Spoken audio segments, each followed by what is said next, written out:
আজকে আমি আমার বাবার জন্য কি রান্না করতেছি তা একটু আপনাদের সাথে শেয়ার করতেছি। আর এই তো দেখেন কি রান্না করব। আর আমার সাথে থাকবেন, সাথে থাকলেই অবশ্যই দেখতে পারবেন।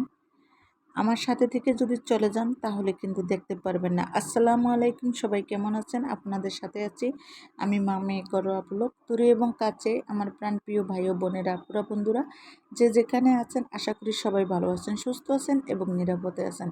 আপনাদের ছোট বড় সবারও দোয়া এবং ভালোবাসা আলহামদুলিল্লাহ আমিও আমার ফ্যামিলির সবাইকে নিয়ে ভালো আছি।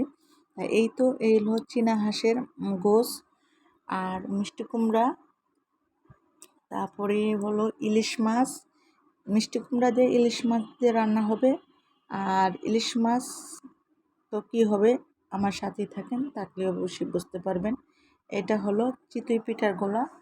আর এই তো চাল। আর এখন এক এক করে রান্না করতে বসে পড়বো আমি। আর আসলে আমরা গ্রামে আসলে আমার কাছে খুবই ভালো লাগে, কোনো টাইম টেবিল লাগে না চুলার ধারে যাওয়া।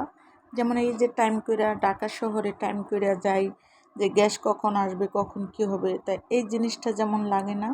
তাই সেজন্য আমার কাছে খুবই ভালো লাগে লার্কির চুলায় যখন তখন রান্না করতে পারি, যখন তখন মনে করেন গ্যাসের সিলিন্ডারে রান্না করতে পারি, সেজন্য আমার কাছে বেশ ভালো লাগে। তা এই যে চীনা হাঁসের গোশ রান্না করতেছি, কিন্তু এই হাঁসের গোশে আমি কোনো মরিচ দেব না। আমার বাবা মরিচ খায় না, সে মরিচ ছাড়া মানে মানে মশলাতে যতটুকু ঝাল হবে অতটুকুই যথেষ্ট, কোনো মরিচ দেওয়া যায় না। তাই মরিচ না দিয়ে এই যে দেখেন হাঁসের মাংসটা রান্না করতেছি। তাই কেমন লাগবে দেখতে একটু কমেন্ট করে জানাবেন, যেহেতু মরিচ ছাড়া রান্না করতেছি কমেন্টের মাধ্যমে জানিয়ে দিবেন। আর আমার বন্ধুরা কিন্তু ইদানিং আমাকে তেমন একটা ভালোবাসেন না, সেটা প্রমাণ হলো যে আমার এত বন্ধুরা থাকতে তাইলে আমার ভিউরসের লাইক এত কম কেন হয় আর কমেন্ট এত কম কেন হয়।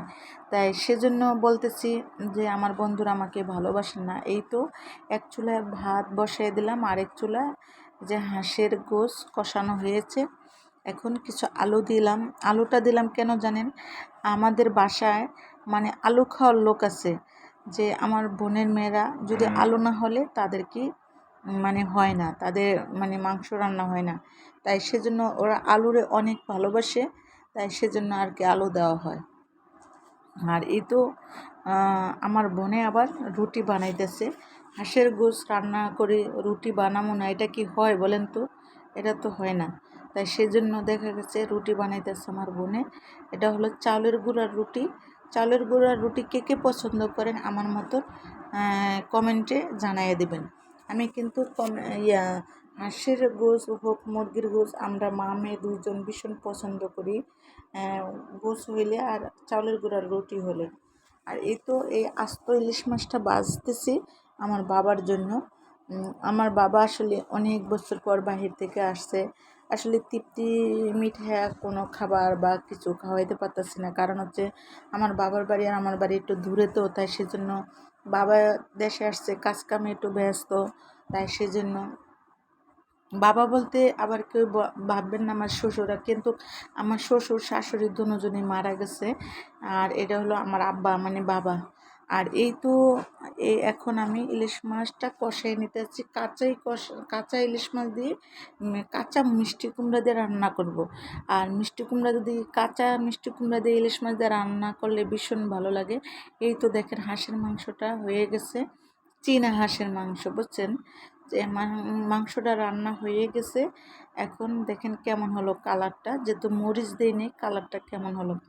আর এই তো রুটি ভাজতেছে, আমার বোনের মেয়ে ভাজতেছে, দেখতেই তো পাচ্ছেন। ওকে ক্যামেরার সামনে আনা হয় না, ও মানে অনেক সুন্দর করে রুটি ভাজতে পারে। আর এই তো ওই পাশের কড়াইটাতে চিতই পিঠা বানানো হবে হাঁসের গোশ দিয়ে, কিন্তু চিতই পিঠাটা দেওয়া ভীষণ মজা। তাই রুটি পিঠাও বানাইছি, চিতই পিঠাও বানাইছি, যেটি পছন্দ করুক কোনো সমস্যা নেই। আমার একটা ফোন আসছে, মনে কেউ কিছু নেন না, আমার ফোনটা এখন